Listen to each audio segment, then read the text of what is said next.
For the best soul food in the Mid-South, it's Shop and Save. 1499 South 3rd, 901-946-4303. Serving breakfast, lunch, and dinner. And some of the items on their menu consist of catfish, spaghetti, chicken and dressing, turkey wings, meatloaf, fried chicken, cabbage, yams, greens, salmon croquette, and the list goes on. Some of the best soul food you ever taste in the Mid-South, it is Shop and Save. 1499 South 3rd. Call them again at 901-946-4303. Been in business since 1991. Shop and Save, 1499 South 3rd, 901-946-4303 for some of the best soul food you'll ever taste.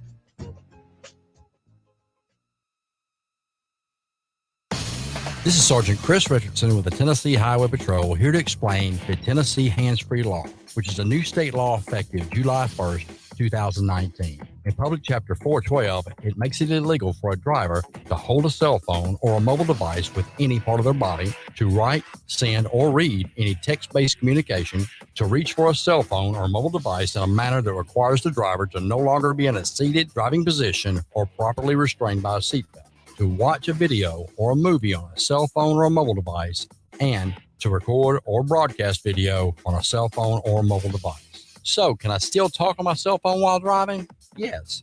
A driver is permitted to use an earpiece, headphone device, or a device worn on a wrist to conduct a voice-based communication.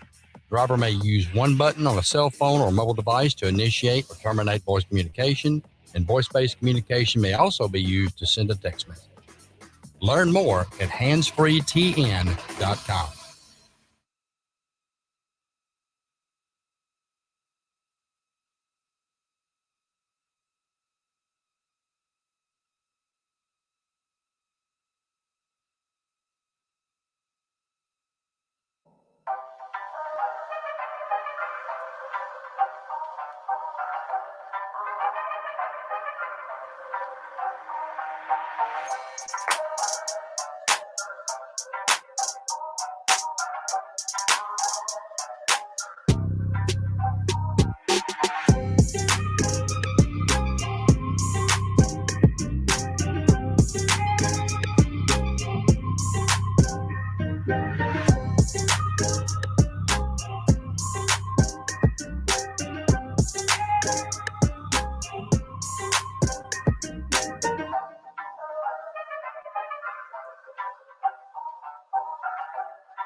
And we are live. You are now tuned in to another edition of Talk Sports Live. I'm your host, Joshua Midgett, in the building, in the place to be on a Friday. Sports Field Friday, man. Sports Field Friday, Sports Field weekend, but especially today, man, over the last few days. Yesterday, today, a lot of stuff going on. Got the NFL draft on and popping. Got the second round coming up today. And the rest coming up this weekend. You got the Grizzlies playing tonight. All sorts of stuff going on. Game 6, Grizz T-Wolves tonight, 7:30. 8 o'clock, actually, 7:30 is the pregame on Bally Sports. But 8 o'clock tonight, Grizz T-Wolves in Minnesota now. After the big win that happened the other day, Game 5. We're going to talk about all that stuff, man, or whatever y'all want to get into. If you want to join the conversation, you're more than welcome to do so. 901-213-6020 is the number. And we're here, man, in the building, Talkback Live Network Studios, and got a lot to talk about. So much going on. I almost don't know where to start, man, but I'm going to start with this. What happened last night was what I would call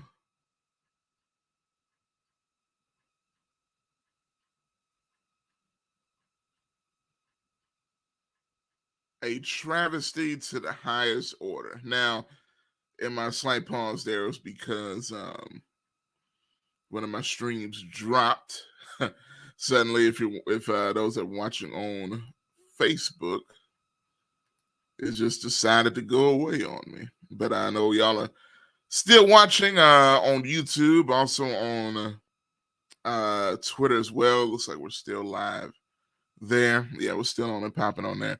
But all right. So many things I want to get into. And I hate for some of y'all to miss what I'm about to do here. So what I'm going to do, real quick, I'm going to take a quick break and fix this quick little situation. And for those of y'all listening on Spreaker, YouTube, and also on Twitter, we're going to be right back and get on into this. So stay tuned. For the best soul food in the Mid-South, it's Shop and Save. $14.99 South 3rd, 901-946-4303. Serving breakfast, lunch, and dinner. And some of the items on their menu consist of catfish, spaghetti, chicken and dressing, turkey wings, meatloaf, fried chicken, cabbage, yams, greens, salmon croquette, and the list goes on. Some of the best soul food you ever taste in the Mid-South, it is Shop and Save. $14.99 South 3rd. Call them again at 901-946-4303. Been in business since 1991. Shop and Save. $14.99 South 3rd. 901-946-4303 for some of the best soul food you'll ever taste.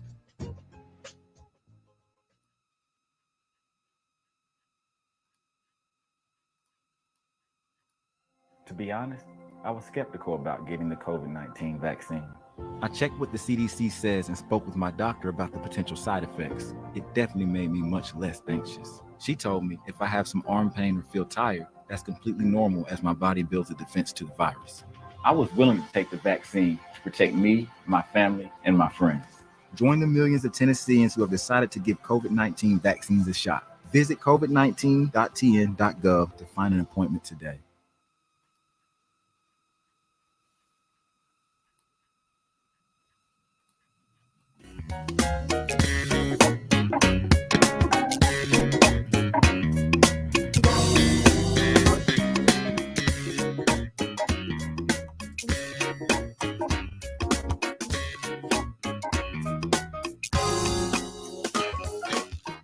All right, we're back. Talk Sports Live. We are back. Everything should be back to normal there. I see it looks like Facebook is back. Y'all on Facebook, see some people coming back in. If you are in, let me know if you see everything okay. And I'm looking here. Looks like everything's back up and running. So let me dive into this, man.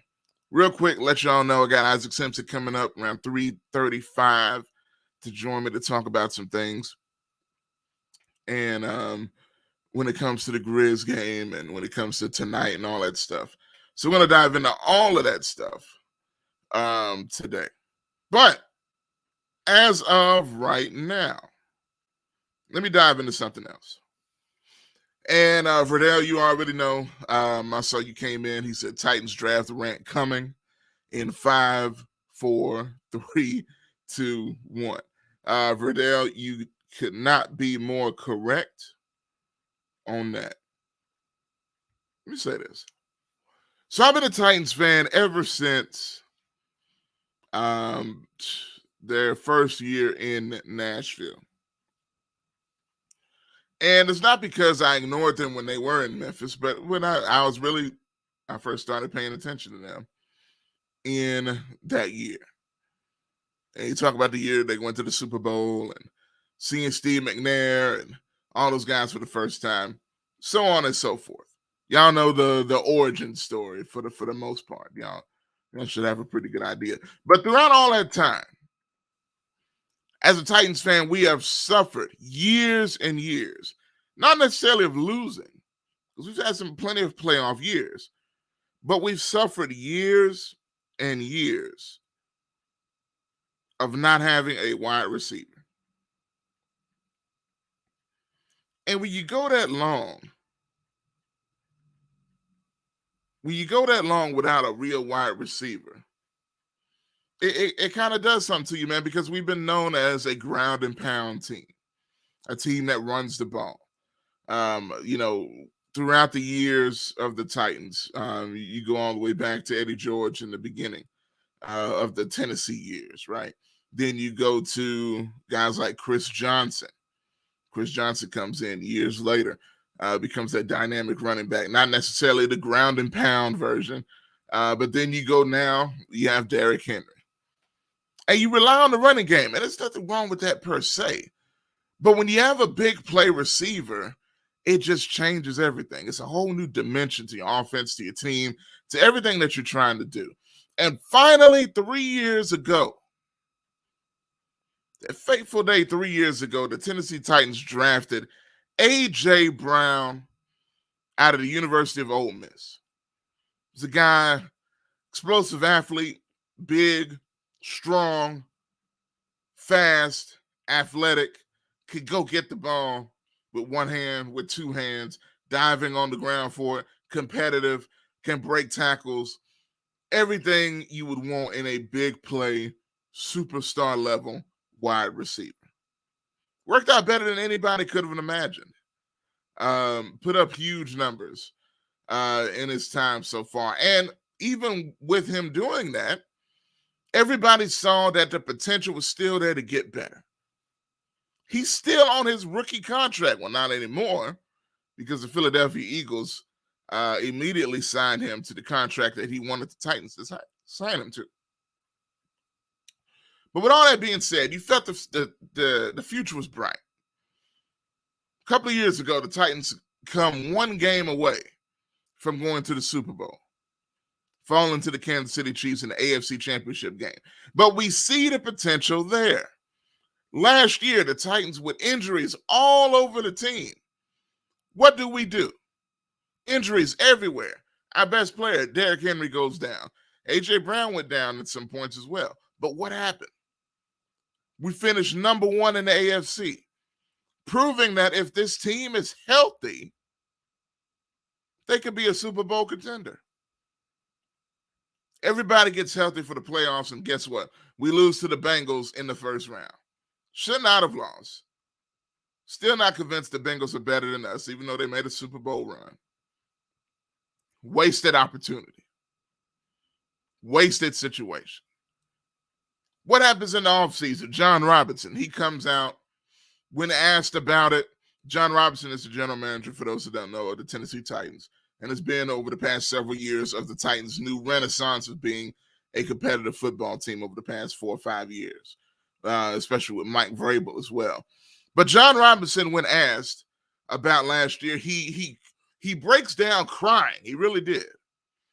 Talking about how, hey, I know we had a chance last year and we let everybody down, but we're not going to do that next year. We're not going to let you down next year. We're going to do what we said we're going to do. And I'm going to do everything in my power to make sure to get it done. That's what John Robinson said. I saw it. I got emotional. I wasn't crying. I'm not doing that over football. Maybe if we win the Super Bowl, but that's a whole nother thing.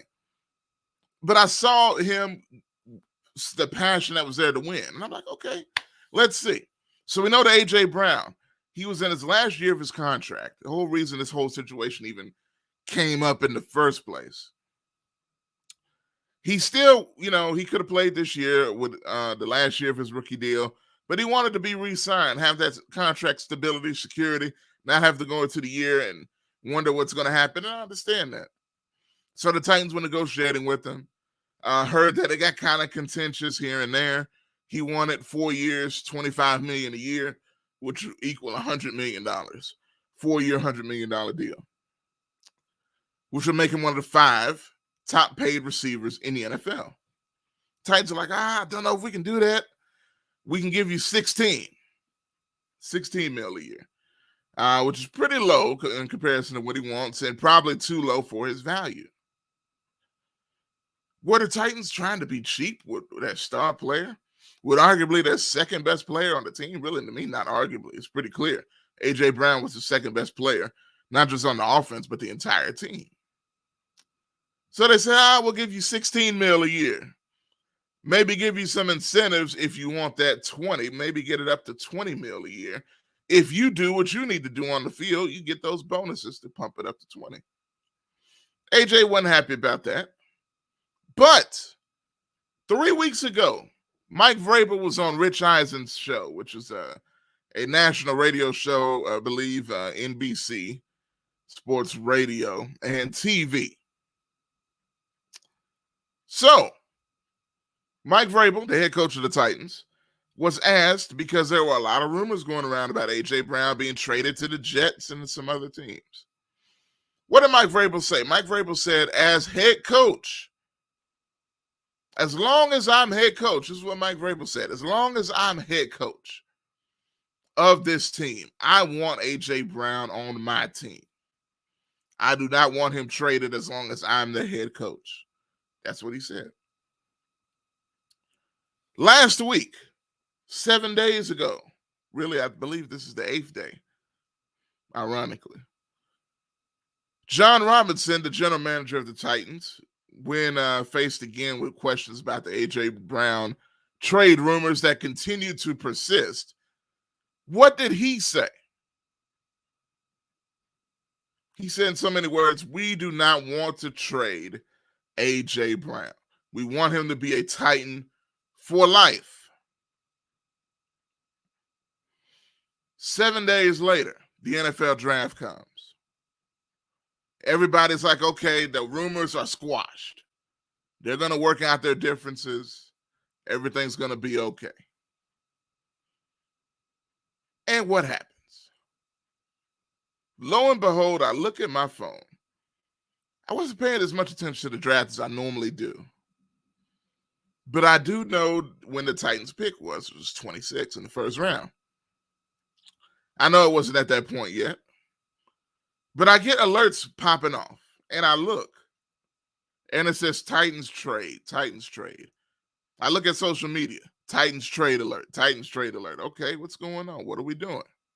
I know John Robinson likes to make moves in the draft, making trades, stuff like that. What are we doing? What's happening? I see the Titans have moved up to 18th in the draft to draft Treylon Burks, who is big time. I like Treylon Burks. He was a guy that I wanted to draft in the first place. He was a guy, and y'all let me know if the stream is going a little slow right now, or if you're seeing something there. But nonetheless, I like Treylon Burks. Big time stud out of Arkansas. As you see his picture right there. Big time receiver. As a matter of fact, he reminds me of A.J. Brown. Very similar in a lot of ways. They're both big. They're both athletic. They're both fast, explosive, things of that nature. Very much similar receivers, and two guys, if you were to have both of them, you'd be pretty explosive. Probably the best receiving core I think the Titans may have ever had if they add Treylon Burks to the guys that they have right now. So, boom. But then I find out that they traded A.J. Brown to the Philadelphia Eagles for Treylon Burks the right to draft him. They moved up. Evidently, John Robinson felt that he wasn't going to be there by 26 the way the draft was going. On the one hand, I get it. You want your guy, you go get him. But do you do it at the expense of a guy that's a Pro Bowler, of a guy that you've only had for 3 seasons. You've only had it for 3 seasons. And you push him away. It doesn't make any sense. None whatsoever. Okay, I got you. Looking at it's not really what I'm. Yeah, that's what I thought. I would think looking at some of these other comments, y'all would let me know if anything sounds kind of weird. So I appreciate that. So here's the thing. When you have a situation like this, as a fan, it's incredibly frustrating to see what you see in this situation. You have a team that's promising to do everything in their power to win a Super Bowl, but then you make a move like this because you don't want to spend the money. That's what it looks like. You don't want to spend the money. And that just doesn't make any sense. I'm going to get to some more of it, but there's a lot of comments coming in. A lot of y'all, seems like a lot of y'all agree with what I'm saying here. Verdell says, why trade him to my division? I'm not even worried about that, Verdell. That is funny, though. A.J. Brown, y'all going to have to deal with him. He's in Philadelphia. He's an Eagle now. And he's going to be playing against the Cowboys twice a year. So good luck with that, Verdell. Now he says, but at least y'all got him for first. We gave Amari Cooper away for some Texas toast. Yeah, y'all did. That's true. We did get a first-round pick, and we did get Treylon Burks. Now, it's not to say I don't like the pick. Like I said, I love the pick. I wanted them to draft Treylon from the beginning. I've been looking at the mock drafts, been looking at the prospects. If you're the Titans offense, you need more explosive pieces. Guys that can do something in open field, that can catch the ball, that can make explosive plays.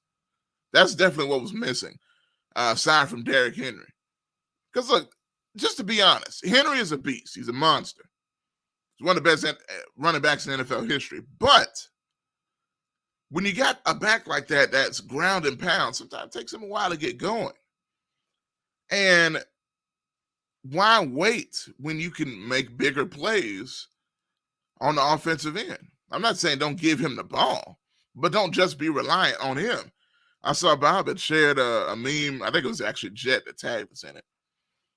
Saying that Derrick Henry showed this guy slumped over, sitting down with a cigarette in his hand. It said Derrick Henry after his 500 carries, a game because of the Titans offense. And that, look, I think we get a little too comfortable when you have a guy that's a big-time running back, and a lot of teams tend to do this.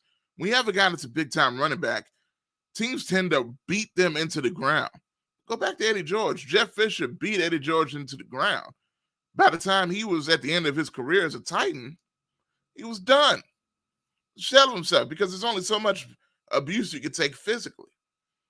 You take advantage of those big, strong backs, and you want them to ground and pound, but at the same time, you don't get lazy with the rest of your offense. It doesn't mean you don't sign anybody else that can do anything, because you have this one stud and you ride that horse until he doesn't have any more feet left. It's not how you're supposed to do things.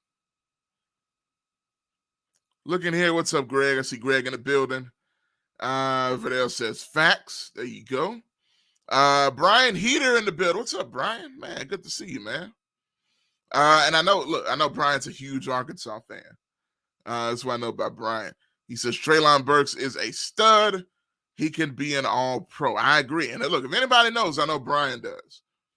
And I did watch some of Arkansas's games this year. I actually like I don't think he's going to be a pro or anything, but Jefferson, the quarterback for Arkansas, I really liked him in the games I watched. I know they gave Alabama quite a run. And his connection with Burks was absolutely incredible. Burks is big time. 100% agree.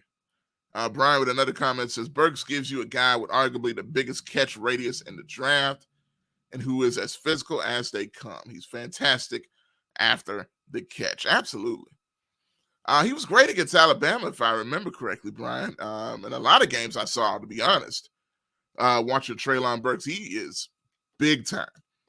So on the one end, I hate the AJ Brown trade. I don't understand when you spent 20 years trying to find a wide receiver, and then you just trade him away. That's one of the things. And let me show y'all something. I know Isaac's coming up in a few minutes, about 5-6 minutes or so. But let me show y'all something. This was Mike Vrabel. I don't want to accuse the Titans of lying, so to speak. When I said, hey, I said that they don't want to trade him. The coach Vrabel says, I don't want to coach a team without A.J. Brown. General Manager Robinson, who ended up making the trade, says, I don't want to trade him. Then they end up trading him. Here's the thing. Let me show y'all the reaction from the draft room. Usually when a team makes a trade or when they draft a player, you see the draft room, they call it the war room. Usually when that war room is shown on camera on ESPN, you see those guys clapping. You see them clapping and celebrating the fact that they just did what they wanted to do. But let me show you the reaction of Coach Vrabel and John Robinson after the Titans traded A.J. Brown. Here's the feed from ESPN. Strategy to accommodate. That is a huge loss. Let me be clear. A.J. Brown, that is not an easy thing to replace, or I think Rapes needs to take a second here. He clearly, that's quite a trade, but it's fun for the rest of us. Maybe not for Mike Vrabel, though. Yeah. So what you saw there, and that was a quick clip. I'm going to show you on one more time in case you didn't know. Vrabel's the big guy with the beige suit on. The whole room looked pretty depressed. There's one guy smiling. But look at this again. Strategy to accommodate. That is a huge loss. Let me be clear. A.J. Brown, that is not an easy thing to replace, or I think Rapes needs to take a second here. He clearly, that's quite a trade, but it's fun for the rest of us. Maybe. Yeah, and the lady says fun for the rest of us. I bet it is fun for y'all. I think it's fun for a lot of y'all. A lot of y'all that hated on the Titans anyway. Y'all love this situation. But nonetheless, you saw Vrabel. You see him getting up, putting his hand in his pocket, shaking his head like this. And everybody, that video is making the rounds, by the way. All Titans fans, all people that care about the team or don't, even haters, whatever. Everybody's sharing that video because it's a look at how they really felt about the situation. Now, I saw the press conference afterwards, after draft night last night with Vrabel and John Robinson. They clearly had got their stuff together and said, we're going to go up here as a united front and speak about how we were happy about everything we did. And that's what they did, but I don't believe it. I don't think anybody buys the fact that they're happy to not have A.J. Brown on the team. But my thing is, you didn't have to do it. Show that you're committed to a Super Bowl by paying the man and drafting this guy. It was a possibility that he might have been there at 26. I don't know. But this is one of the deepest receiver drafts in a long time. You ask any draft analyst, that's the case. You probably could have got another one. But again, all that being said, I'm happy with Treylon Burks. He is very, very similar to A.J. Brown in explosiveness, catch radius, size, strength, speed, all of that. They both were in the SEC, playing against top competition. So with all of that being said, I'm happy with Treylon, but I'm not happy with how we got there. That's kind of my summary on the situation. Vidal says, makes you question, are they going to pay him or trade him when his contract is up? I guess you're talking about Treylon. I don't know. I mean, we already saw what happened with one guy, with AJ. And that's several years in the future. Hopefully, when it gets to that point, the Titans will have more money to play with, or they won't be as stingy with their money. Again, man, the reason why so many of us Titans fans are frustrated is we thought we were past the point of penny pitching. We thought we were past the point of shopping at the Dollar Tree. You know what I'm saying? Not even Dollar Tree, Family Dollar. Not even Family Dollar. Family Dollar is almost an upgrade. Dollar General. The Titans have shopped at Dollar General for years. And it seemed like we finally got out of Dollar General and went to Target. But now It seems like we're back on the Dollar General type of situation. Who knows? But Brian Heater again, he says, I don't know if you're able to pull up the video, but his catch against Ole Miss 2 years ago, one of the best I've ever seen. He had almost 200 yards against Alabama, which is the game you watched. Yes, that's oh yeah, I knew it. I knew it, Brian. I knew it. I do remember the Alabama game. I watched that whole game. It was a great game. And Treylon, that's when he really stood out to me. Then I started watching his highlights after that. And see here if I can make a little magic happen. Coming up in a couple minutes, got my man Isaac Simpson in the building. Talk some Grizz. Grizz play tonight. Minnesota Timberwolves, huge game. A game in which I think the Grizzlies need to finish this series. I'm sick of the Timberwolves. I'm sick of this series. It's been an emotional roller coaster, to say the least. And I think the Grizz and everybody else knows they need to finish this now. Finish it in Minnesota. Let's move on. Get away from these guys. Just get them out of here. That's the way I feel. I know we'll play Golden State, I believe, in the next round. Consistent championship contender, Golden State. But I don't even care. I don't. I feel better playing Golden State and Phoenix than I do this Minnesota Timberwolves team. And I'm going to kind of get into that with Isaac when he comes on here. And I may play those highlights a little later. I know we're kind of pressed for time right now, Brian, with my guest coming up in a second. But I am pulling some stuff up right now when it comes to that. But if y'all haven't done it, look up Treylon Burks' highlights. You're going to be glad that you did. No doubt. Also, the Titans made another trade. I'm just throw this out real quick. The Titans did trade for a couple of picks for today. So the Titans got the third pick coming up in the second round. So they got 2 picks. They got 3 picks coming up today. And I believe 3 tomorrow, if I'm not mistaken. So I'm happy about that. So with all that being said, we're going to see what happens. Call from Isaac. All right, got Isaac on the line. Going to go to him in just a second. But like I said, man, been on this whole rant about what happened with AJ Brown. We're going to get into that a little bit later. It's just crazy, man. I can't even express how I continue to feel about that. But hopefully, this is gonna make us feel a little bit better. Is talking about the Grizz and T-Wolves, and I got my guest on the line. And while we're at it, let's go to him right now. Here we go.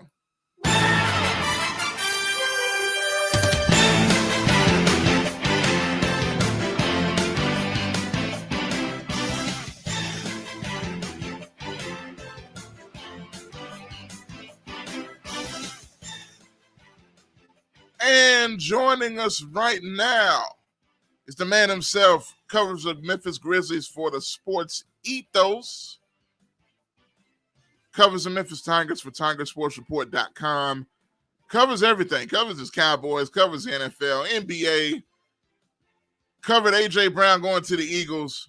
I'm not going to get over that anytime soon. It's my man, Isaac Simpson, in the building. Isaac, man, how are you doing today? Man, I'm doing all right, man. Your Titans, man. I think they hit both of us last night, man. Trading AJ Brown to the Eagles, winning the Cowboys division. Then they turn around and take my guy Treylon Burks out of Arkansas, man. Broke my heart 2 times, man. Yeah, man. I think the surprise of the draft. I don't think anybody expected that one, man. Blockbuster coming across the wire. I had to make sure a couple times when I saw Schefter's tweet it wasn't a fake account, man. I had to look at that check mark 3 or 4 times, man, to make sure, because I couldn't believe what I was seeing. Yeah, me either, man. And actually, the funny thing about it, I kept getting a notification because I was somewhere where I couldn't watch the draft, but I knew where our pick was, so I wasn't paying too much attention. Then I looked, and I'm like, "What's going on?" Then when I hit you up, and then you hit me, "Hey, what y'all doing?" I'm like, "Hold on, Yeah. I'm like, maybe I need to look at what's going on here. So you actually were the first to let me know something was up. Man. Then I went and I'm like, I broke the news. yeah, you broke my heart and everything else. And I proceeded to go off on Facebook, especially, and a little bit on Twitter about as I saw a picture of the Titans draft room, and they showed everybody smiling on the phone and all that crap. And then I said, that's a room full of idiots, just a room full of complete idiots. So I was at my peak of rage at that point. I've settled down a little bit, but I don't know, man. It's rough right now. But I'm happy we got Treylon. I'm happy that y'all get to play AJ Brown a whole bunch, so y'all can lose to him. That's the only consolation I get. Yeah, and I'm looking forward to that, man. The NFC East got a lot better last night, man. The Cowboys kind of unenthusiastic pick taking Tyler Smith there out of Tulsa, with the 24 pick. Which, I mean, I guess they needed offensive line help, but I mean that's not gonna get anybody excited, man. Hopefully he turns into Tyron Smith, but we'll see what happens. Yeah, I guess they just picked a Smith and say, hey, let's hope it works the same. But we'll see, man. But let's talk about this Grizz series. This series doesn't make any sense whatsoever. Or does it? Because let me say this, and I saw you put this out. I'm going to elaborate on it a little bit, but me and you felt the same way going into this series, and I don't think people are really paying attention to what happened in the regular season between these two teams. And I believe it was tied 2-2 in the series, if I'm not mistaken. And I know watching, for whatever reason, they just got some type of juju or what it is to just make the Grizz play weird when they play them. I can't say they're clearly talented young team and they're on the rise. No knock on them as far as that's concerned. But then they're dumb. They're really dumb at the same time. And they make the Grizzlies play dumb. So I don't know. But do you think people are underestimating this matchup going in as Grizzlies fans? Yeah, I think a lot of people, like I said, you see a lot of people, especially even Grizz fans now, and people talking about it nationally, saying that this doesn't look like the team that we saw for 82 games. And I know Dylan Brooks didn't play it in the 4 matchups that they played in the regular season, but I tell people this team looked awful against this Timberwolves team in the regular season. I think they beat them by 43 up there at one time at the Target Center early in the season, and they were 2-2 and could have easily been 3-1. I mean, they had the game that went to overtime. Grizzlies ended up winning that with a year. Cat hits that half-court shot before the buzzer at the end of the fourth quarter to take it to overtime. Grizzlies ended up pulling that one out. But for whatever reason, this team just gives them problems. I mean, I've been waiting every game to, like I said, okay, this tonight is going to look like, okay, finally, Grizz are the 2 seed, Minnesota's the 7 seed. That's what it's going to look like tonight. After game 3, after they blew 2 20-plus point leads, I'm like, okay, man, it's a young team. Man, they're going to be milling through. Grizz will come out game 4 and take care of business. And we've seen 2 games from them now. But even though they won 1 and lost 1, they still look fantastic even after those 2, after game 3. So it just looks like for whatever reason they're not going to run off on this team. Outside of game 2, I keep waiting for this game where, okay, this is going to be it. And it hasn't come, man. They show up every game, and I just think I don't think we're going to see another double-digit win. I mean, even if the Grizz win tonight, I think it's going to be a really close game. But I think that's what it's going to come down to. They just, for some reason, man, matchup-wise, calling the Towns a tough cover, causing all kind of problems for Jaren Jackson Jr. He can't stay on the floor, and it's just a tough matchup, man. I think the Grizzlies are the better team, but I just think Timberwolves do some things that the weaknesses of the Grizzlies. I think the Timberwolves are good at a lot of things that give them problems. Yeah, that's a great point, man. And my thing is, going back to the preseason matchups or the regular season matchups, that was the reason why I felt the same way heading in. And when you watch it, I know people are saying, well, this ain't the Grizz team we've seen all season.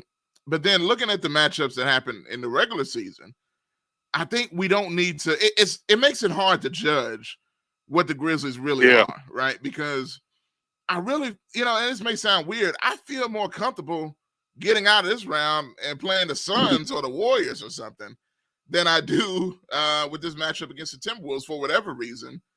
It's just their style, their big guards.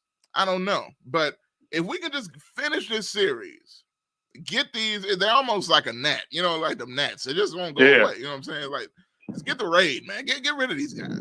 So they can go on somewhere. And hopefully, we'll see the Grizzlies team in the next round that we wanted to see in this round. Do you think some of that will be the case? Yeah, I agree with you 100%. I've been saying that the entire series. I'm just tired of the Timberwolves, man. Yeah, I'm tired. These games have been stressful, man. I thought this was going to be a really fun series going in, and it has not been that at all. It's been taxing, to say the least. And you can see it.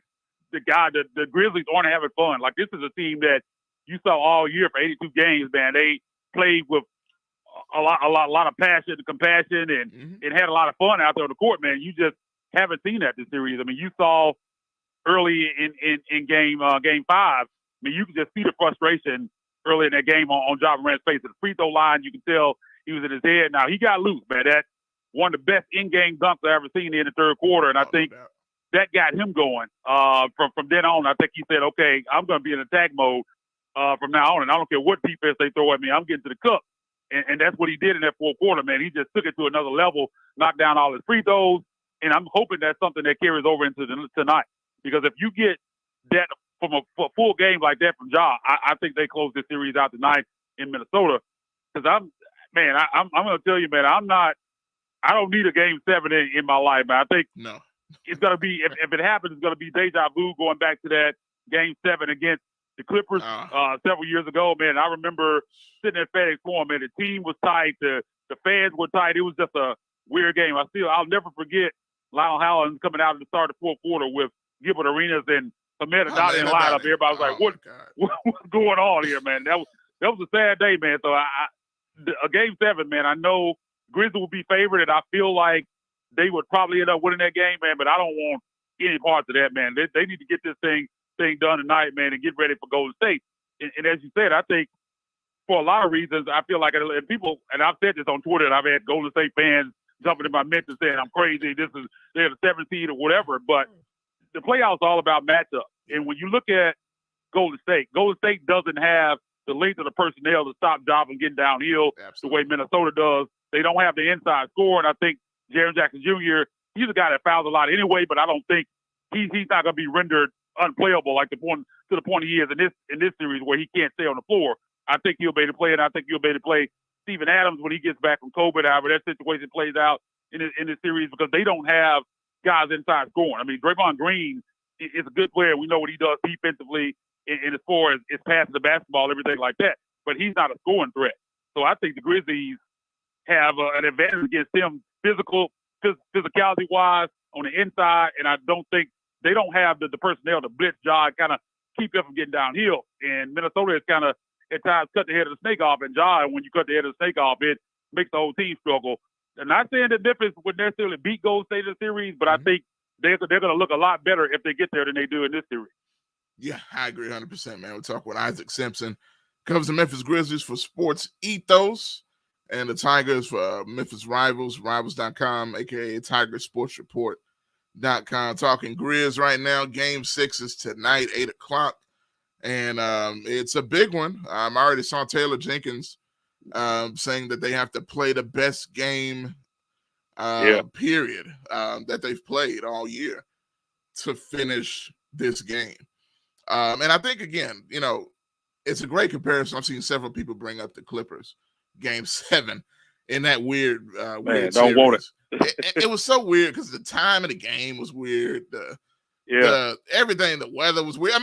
Everything felt weird. And that game was just like that. And the reason why I think that's so apropos, Game 5 almost felt like that. You know what I'm saying? It did. Up until a certain point, Game 5 felt really up until the Ja dunk.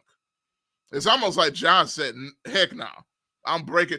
The way Ja dunked that ball, it felt like he was so angry at himself and everything else. He's like, I don't care who's in front of me. I'm going to just dunk the mess out of this thing and break through this brick wall. That's what it felt like. And, do you think that dunk, kind of going back to Game 5 for a minute, do you think that helped break the wall down going into the next quarter?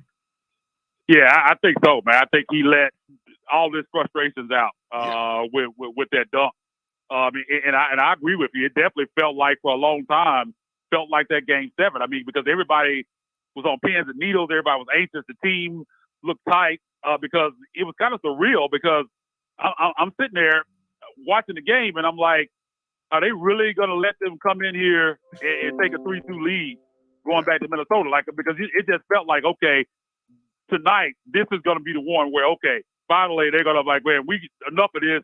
We're going to take care of business, man. We're going to get this win. Mm-hmm. And, man, for about three, even after that dunk for a little while in the fourth quarter, for about 3.5 quarters, man, it looked like they were about to be heading down back to Minnesota 3-2, and you didn't want that. I mean, it's kind of surreal to even think back that they actually won that game. But once Doc got that dunk, I think that got the crowd back into it, and I think that really helped. And Brandon Clark, man, in the fourth quarter, man, 10 rebounds overall, 7 offensive rebounds, just every big play they needed. I think, I don't know if that was Tyus or Dylan that missed that 3. He got the back tap rebound back out to Ja. Ja hit the top of the key 3, and that's when I really started believing. I was like, okay, man, they can win this game. When he knocked down that 3, I think that made it 99-94. I want to say, and I was like about 5 minutes ago, I was like, man, they can win this game, man. And just, I think when you look back on the series, a lot of people, I don't necessarily agree with this wording, but feel like the series should already be over. Minnesota should have won 4-1, but they just haven't been able to close games. Like you said, man, Charles Barkley said it as well before the series. They just do dumb stuff. I mean, in the clutch time, you'll see Karl-Anthony Towns. He's been knocking down threes this series, but he'll come down and just throw up some wild 3, like off the wall 3. Like, what are you doing, man? They just can't close out games. They look poised and like a veteran team until it comes down to crunch time. And then every game in this series, even game 4, the Grizzlies almost pulled that one out. They ended up losing that one by 1. If Tyus had knocked down that 3, at 2 actually. Tyus missed 1, and they got the rebound. Desmond Bain missed the other one. If they knocked down one of those shots, they probably win that one, and the series is over. So for some reason, they just haven't been able to close out games. Going into the night, I think the pressure is on Minnesota, but it's kind of hard for me to kind of say that I think you just don't know what's gonna happen because every time I feel like they're gonna look like the young team that they are, the 7th seed, they still continue to show up. Yeah, no doubt, man. It's crazy. And, you know, one of those things, what kind of gets on my nerves to the same thing you're talking about, well, they should have won this series 4-1. Well, think about it. They're not. You know, that's the thing. Because the way sports goes, if you've watched sports for any amount of time, stuff happens. And, you know, you don't see people making excuses with, well, the Patriots, they really shouldn't have those Super Bowls. It wasn't for this or that. You know, or whatever the case is. Stuff happens in every sport, in every playoff situation. The ball bounces this way.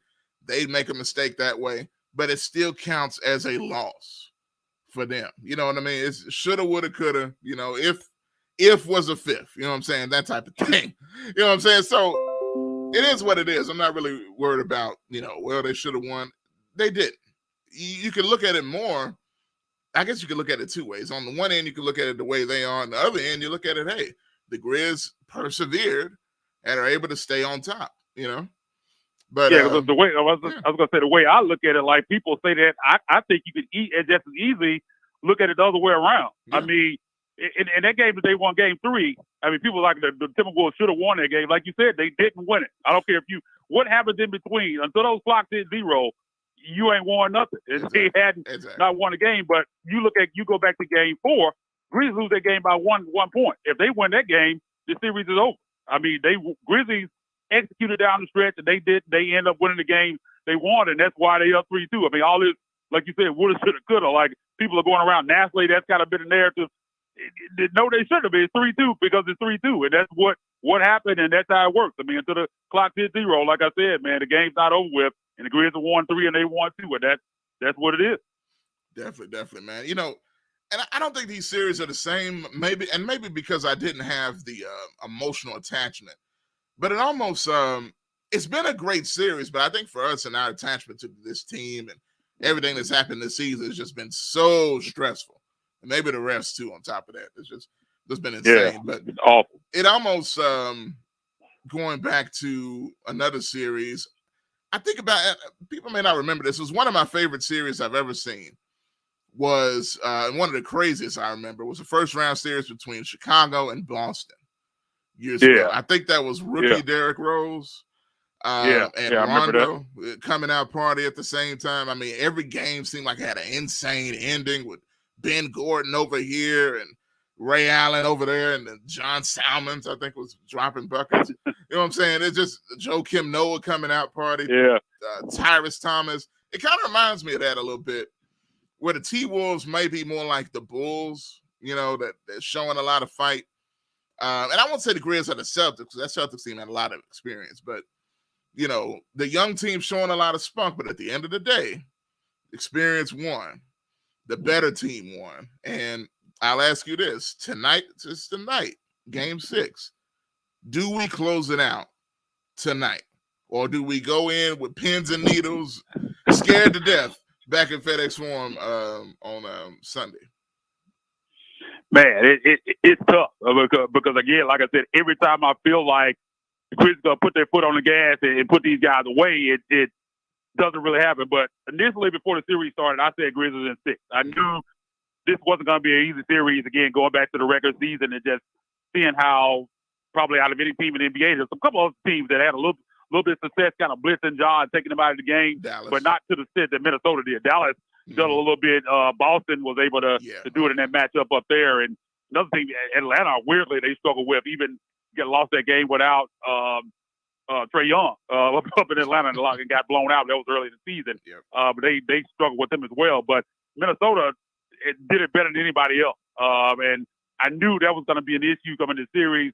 Patrick Beverly and D'Angelo Russell, Anthony Edwards got his size, length, able to cause them problems. So I knew that was going to be an issue.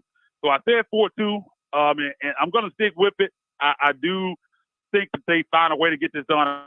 Just like the other games, I think it's going to be really close. I think this is going to be one where the Grizz kind of hang with them, though. I don't think the Timberwolves are going to get out to a big lead like they have in these other games. Grizz have to come back. I think this is going to be one that goes back and forth. But I think that pressure that's on Minnesota, they've never been in this situation. I think all the pressure's on them. The Grizzlies know that they still have that Game 7 in their back pocket. I know they don't want it, but they're going to go in there with the mindset, okay, we're just going to go in here and play loose. I mean, play our basketball. We have the opportunity to close this out, and if we don't, we have another shot at home. So I think for that reason, I think they find a way to go in there and pull this one out and win it in 6 and move on to play a Golden State team, which I think will be definitely more aesthetically pleasing on the eye to watch. And I think an easier series for the Grizzlies because Golden State's not physical the way this Minnesota team is. And that's one thing that I think why I think the Grizzlies match up really well with Golden State, because I think they have the physicality advantage easily in that series. And that's something that they don't have in this series against the Timberwolves. Yeah, absolutely. Absolutely. And it's something, it's amazing how sports works, man. I was just looking at Twitter, literally just retweeted this. On this day, this very day in 2011, 8-seeded Memphis Grizzlies defeated the number 1 seed San Antonio Spurs 99-91 to win the first ever playoff series in Grizzlies history. That was, of course, the game Zebo went for 31 and 11 and destroyed special night. That team, destroyed Antonio McDyess's career, and made the Spurs never want to lose to us again after that, which is a whole nother story. But for sure. You know, Pop took that personally. There's no doubt about that. He sure did. We could beat them for a long time after that. But that's got to be a good sign, right, for the night. You know, that's just some interesting symmetry. Yeah, some good karma. Good karma, good juju. You know, if you want to lean on something, man, that's a good thing to lean on. There you go, man. Hey, before we get you out of here, man, I gotta ask some Tiger stuff on the back end.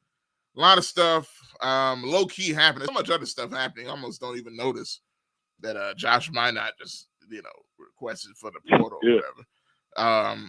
How do you feel about whatever's going on there? Right, you got Lester with his letter. It's interesting with these letters, not really committing it. Like he says, he's going to the draft, but yet I might come back. But I sure love it here. So what's going on?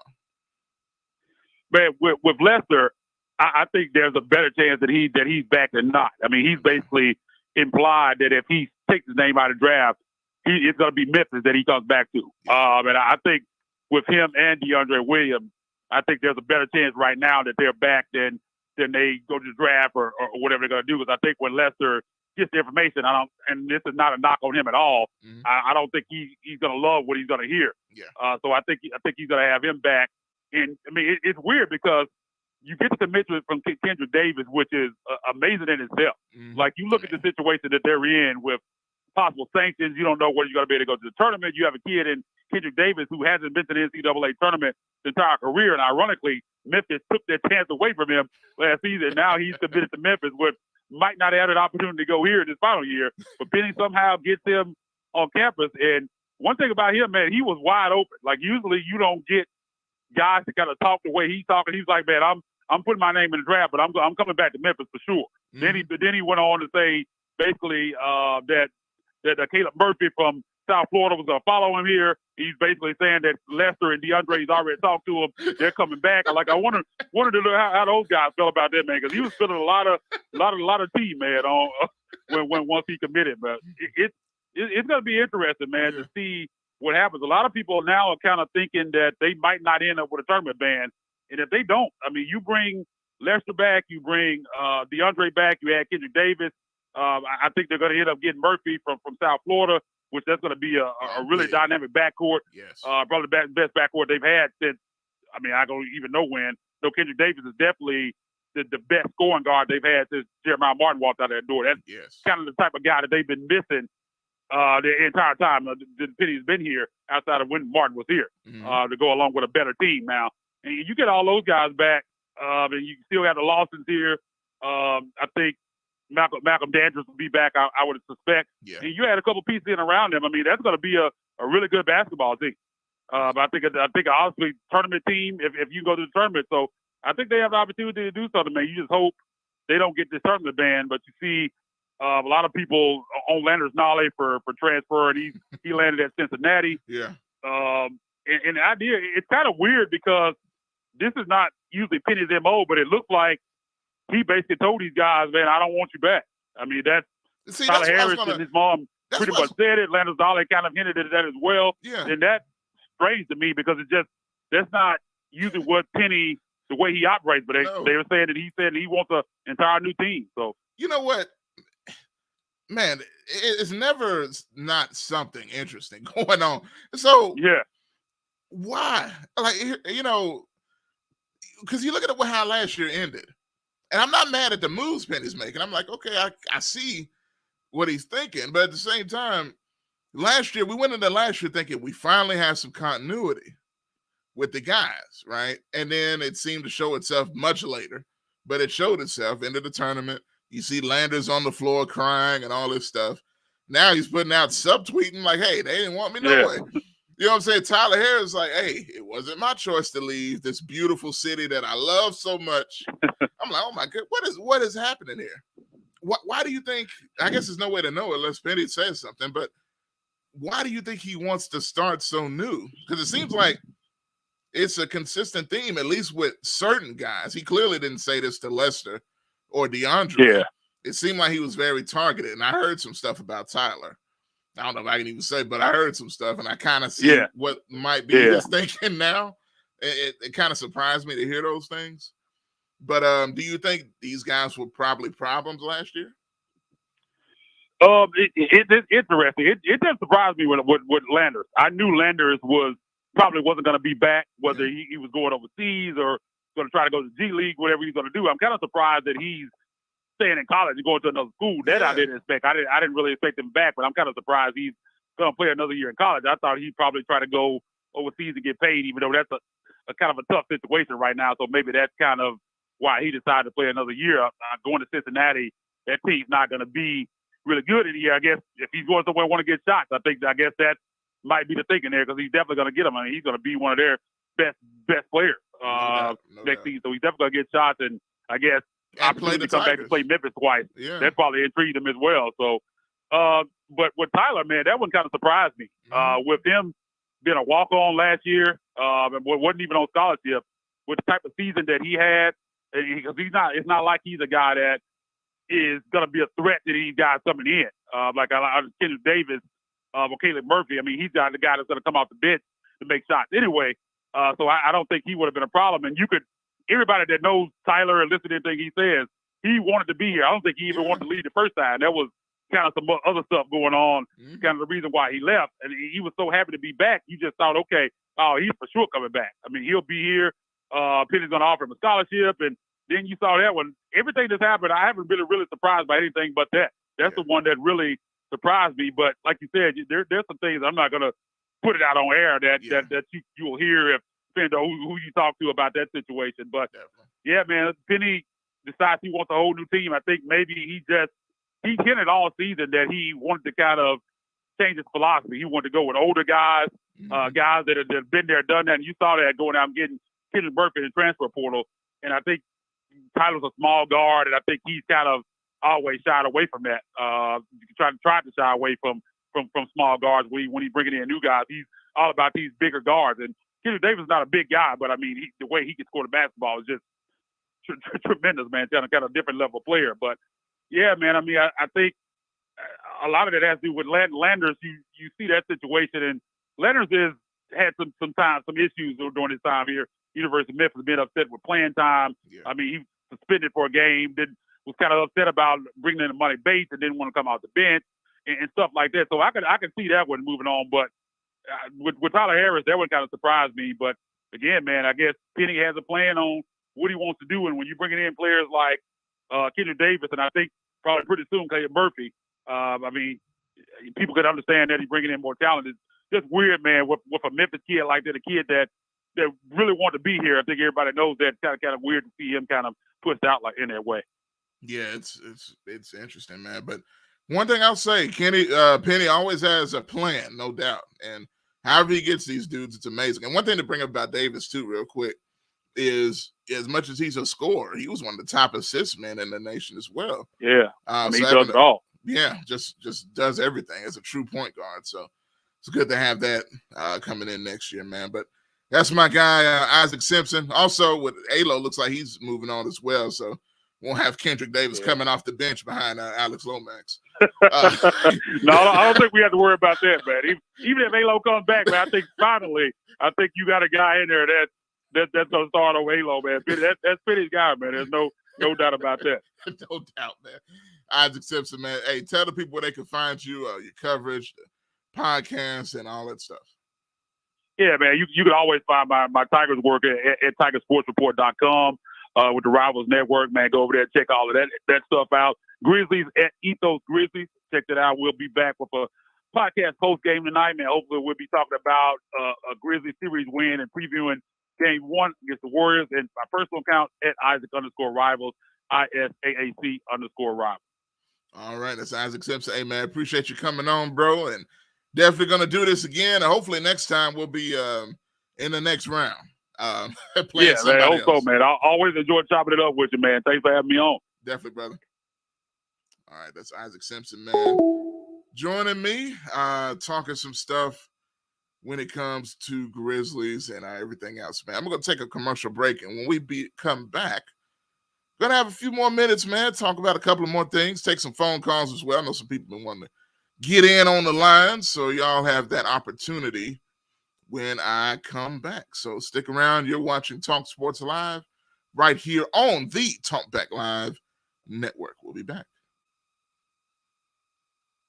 For the best soul food in the Mid-South, it's Shop and Save. 1499 South 3rd, 901-946-4303. Serving breakfast, lunch, and dinner. And some of the items on their menu consist of catfish, spaghetti, chicken and dressing, turkey wings, meatloaf, fried chicken, cabbage, yams, greens, salmon croquette, and the list goes on. Some of the best soul food you ever taste in the Mid-South, it is Shop and Save. 1499 South 3rd. Call them again at 901-946-4303. Been in business since 1991. Shop and Save, 1499 South 3rd, 901-946-4303 for some of the best soul food you'll ever taste. I watch y'all coming here for years because you shot somebody. Now your life is shot. You gonna pick that phone up one day and that girl gonna be done dumped you. and raise your child with another man. Or maybe your mama or your grandmama dies. Because ain't nothing you can do about it. You got 15 to 20 years, state or fed time. Real talk. Don't lose your head, use your head, man. Gun crime, max time.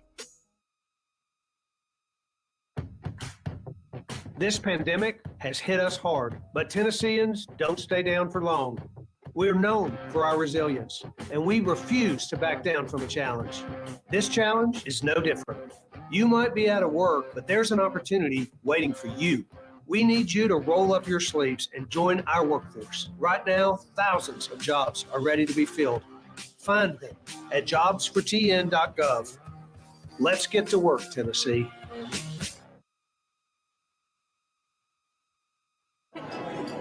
It's just a few cocktails at happy hour. It's just a few cocktails at happy hour. You really good try. There aren't any cops around. Didn't think there were any cops around. I drink and drive all the time. Sir, you've been in a serious crash. I need you to hang on, okay? This is Sergeant Chris Richardson with the Tennessee Highway Patrol. Pedestrian safety is a two-way street. Both drivers and walkers need to do their part to keep roads safe. When you're walking, remember, the drivers may not always see you, so remember to use these tips to continue to walk safely. Wear bright clothes, always use crosswalks, and obey signs. Lights and reflectors should be used. And finally, keep alert and do not walk distracted. This message brought to you by the Tennessee Highway Patrol.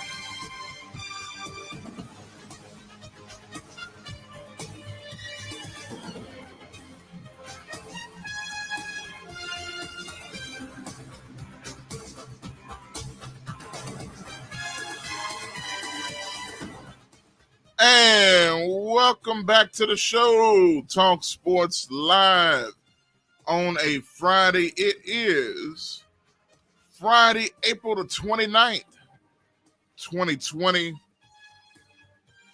Got a big game tonight. Grizz, T-Wolves, Game 6. NFL Draft tonight. Round 2 continues. So much stuff going on, and your phone calls are welcome. 901-213-6020 is the number to call if you want to join in with me. Anything you want to talk about in the world of sports, man. You don't want to talk about anything when it comes to the draft. Last night, the first round is in the books. We all already know how I feel about what happened with the Titans as they traded the best receiver we've had in the last 20 years, A.J. Brown, to the Philadelphia Eagles. Now, there's one thing I didn't show y'all earlier as well. Now, A.J. Brown put out a tweet. He deleted it, and I think he put out another one. Basically, saying he did not want this to happen. He didn't want this. He's emphasized to the fans, I didn't want this, but it is what it is. He says Tennessee will always hold a special place in his heart. I believe he wanted to be a Titan. I really do. Some Titans fans are starting to jump on him. Look, Titans fans are ridiculous. A lot of us. Not me, but a lot of Titans fans can be ridiculous. As a matter of fact, before this, they were getting on A.J. Brown talking about, hey, you tweet too much. Stop tweeting. Hey, what are we doing? Now he's not even on the team anymore, so I guess we ain't got to worry about it. Let's go to the phone lines. Call from Carl radio station. To accept, press 1. To send a voicemail, press 2.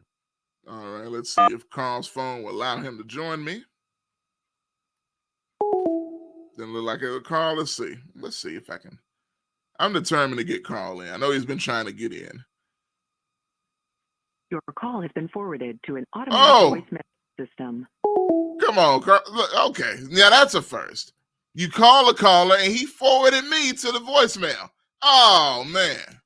Come on, Carl. Oh, man, that's a first. I don't know how to feel now. He said, no, I don't want to talk to you right now. I got something else going on. That's a first. I don't even mind acknowledging that. That's hilarious.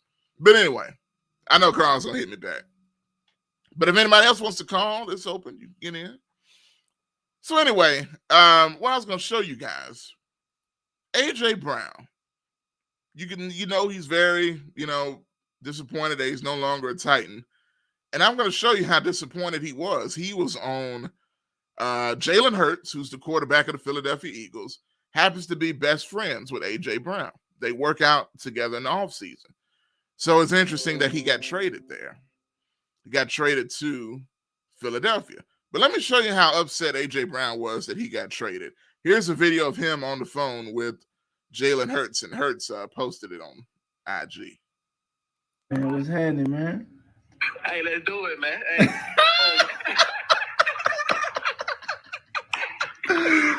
Boy. Man, let's do it, man. Say no more. Man, what's happening, man?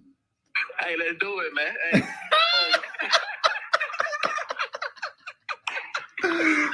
Boy. Man, let's do it, man. Say no more.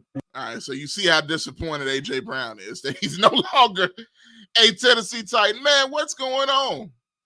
Was this the plan from the beginning? You know what I'm saying? Is there some type of conspiracy going on with it? And shout out, I see everything that's going on, but I appreciate you letting me know that phone's doing what it does. But we're gonna get that on there. But Jed says Titans don't shop at Dollar General or Dollar Tree. They in Family Dollar with the rats. Oh man, come on now. I forgot about the rats at Family Dollar. You might be right. And not just any rats. And I see them pictures of rats. Those are like mice. The rats at Family Dollar will rob you at gunpoint. From what I've seen on video, the rats at Family Dollar will rob you at gunpoint and take your shoes and your money and all that. So anyway, look here, man.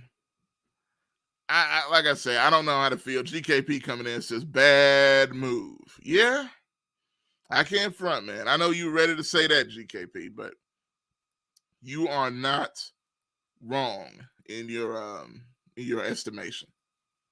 Now, again, as a reasonable person that I am, I try to look at situations and see, okay, is there a way that this can make some sense? And I saw this argument with somebody else, another Titans fan. Yeah, Riddell, you're right. Riddell says the rats might eat you at Family Dollar. Yeah, man, from the ones I saw, look like they can eat a human whole. They look like Chucky. Not the dog, but Chuck E. Cheese, the Chuck E. Cheese rat, the big one that comes and take pictures with you on your birthday when you were 7 years old. I don't know how old I was for my birthday at Chuck E. Cheese. It was fun. Shout out to Chuck E. Cheese, man. Shout out to Bob. Bob's my father, taking me to Chuck E. Cheese on my birthday way back in the day. No, it wasn't last year. This was back when I was a little kid. And the mechanical rat band and all that. But since we're on that subject, speaking of rats, I'm not going to do that. Here we got Carl. Let's see if we can get him in now. Call from Carl radio station. To accept, press 1. To send a voicemail, press 2. All right, I think we got Carl. I hope so. Yes. That's something wrong with my phone, man. Yes, it is. Hey, Carl, what's up, man? Look, y'all. I get the message an hour late, and then when I try to call in and try to listen to you on Facebook, I seem to be in delay time. Yeah. Because you're talking about something else, and when I call, I get the message that you're talking to a guest, and then I say, "What the heck?" And then when I try to call in, she like GKP cut me off by remote control. Oh man. And then I hear about the rats at Family Dollar store, and it's a shame that all those rats there would tell me all the money that Family Dollar store makes. Yeah. In the surrounding area, they can't pay a simple man to lay some mice traps. You would think, man. And last time I looked, I believe they sell mouse traps there. Yeah, you know what? Yeah, they should. Yeah, they got them on the shelf. Just go over there and grab one. Or 3 or 6. And to show you how dumb they are, they can write that off. And then get some cheese and some peanut butter. Well, we'll see what you do first. You put the peanut butter in the mouth trap first. Okay. Then you put the cheese on top of the peanut butter. Now I never heard of using both. Well, see, you got to use cheese to get to the peanut butter. See, some of those mouths are smart. Okay. When they see the peanut butter, they know something ain't right. But the cheese, I've been told, affect their brain cells. They just can't help themselves. They get greedy and go for the cheese. Really? And then while they eat the cheese, they get to the peanut butter, and then that mouth trap swing hit their neck. Then you hear them feel a little squeak like, "Ee!" You know you got that ass. So $7 store can just write off the peanut butter, write off the cheese, and write off some mouth trap. They can kill 4 birds, 1 stone. Kill the rats and write off 3 items and attach the deductible and save them some money. But no. Hey, now I must say this. First of all, that was a very detailed plan. That you must have that written down. I mean, because that is, you need to present that. No, that came out of my head. That came out of my head, man. Oh, okay. Hey, now check it out. Now Bob has a point. He just put this in the comments. He said those rats are too big for them traps. That's a good point. The rats, man. Look, you know what they're gonna do to them traps? They're gonna be like Hulk Hogan when he rips his shirt off. They just gonna rip the thing off with their mouth. The rats can't be that big now. Now, Bob, here's Bob again. He said those rats are the size of dogs. Damn it. Well, hell, that must be some type of mutation going around. That's to happen. Look, that's the Master Splinter. If y'all know who that is. By the way, that's just a little housekeeping out of the way. Okay. How you feeling, Josh? Are you all right? Man, look, I'm trying. I'm struggling. Because you know what happened last night. You know. Well, it showed you they want to spend an extra $4 million a year. And let's face it, A.J. Brown, the best wide receiver y'all ever had since Tennessee been in Tennessee. Yeah, it's not even close. Not even close. Not even close. And you didn't want to spend an extra $4 million. See, let's show how dumb they are. You should have spent the $4 million extra on A.J. Brown. Yeah. And told Tannehill, this is it for you. And then when next year comes, if Tannehill can't get you over the promised land, you get rid of him because of the cap hit. Then you draft you one of these 4 quarterbacks coming out next year to be your quarterback for the future. Yeah. See, these quarterbacks come out this year, they fair to millions. But the 4 coming out next year, they franchise quarterback. See, then you would already had a established wide receiver playing for the Titans, and you would have had a young quarterback coming in, and he could depend on that wide receiver to help him come along. Exactly. But Paul don't see it that way. That's being dumb. You rather keep Ryan, throw me 3 interceptions a game in a playoff game, quarterback, than keep A.J. Brown. How much sense does that make? 0. None. There is no sense. They're not even any dollars. No dollars, no cents, no change, nothing. And look, I'm like this, man. Again, you get the best receiver you've ever had. You only keep him for 3 years. He's still on his rookie contract. He's still young. He's still young, man. He hadn't even signed his new deal. Well, he signed his new deal with Philly. They paid him really quick as soon as the deal was done. He had $57 million guaranteed out of that $100 million. Yes. He got exactly what he wanted, $25 million a year as well. Yes, that's true for 4 years, but $57 million is guaranteed. Yes. Now, I need to be his agent, and his financial manager, and I would say, AJ, you're 25 years old. AJ, you got $57 million. Yep. That's sign a prenuptial contract with your woman. That's the first thing you do. A prenuptial. Number two, let me put you on a salary per year to live off. That pay off all your bills, that buy the house, whatever you want to do. Yeah. Whatever left, we're going to put you on a salary of, say, $500,000 a year. That's what you're going to live off. You put the rest in the bank. And then we're going to get you some endorsements. And I want you to be like the Rump from Tampa Bay Buccaneers. He got his money for the NFL put in the bank. Yeah. And then he let all his endorsements take care of him the rest of his life. Yeah, I do. I have heard that. And I mean, he's got a whole lot stored up for when he retires, which might be now, the way he's talking.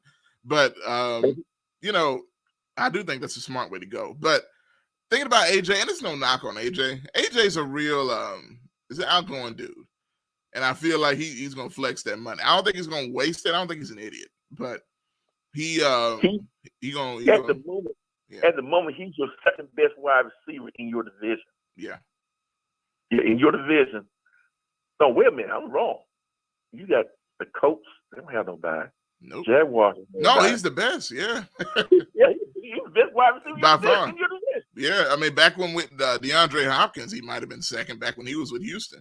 But now, I mean, it's not even close. We might still have the best receiver with how bad our division is right now. But that's right.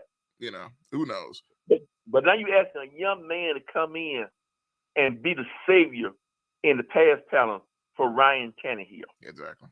That's the problem. Ooh. And I like Treylon. Treylon is, I think he's a big time guy. I was hoping to have him and AJ. But you know, like you said. Now I need to ask you another question. Yeah, go ahead. The Grizz play tonight at 8 o'clock. 8 o'clock. Central Standard Time. Mm-hmm. Now, before we get to my question, the NBA is treating the Memphis Grizzlies like you boys go eat at the small table. We're going to serve the other teams in the NBA steak and potatoes. You get the little table of the Memphis Grizzlies, and all you're going to eat is hot dogs and beans.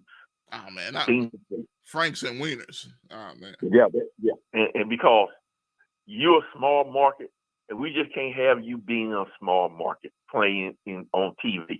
It's going to mess up our ratings. So they're going to do everything in their power to screw the Memphis Grizzlies.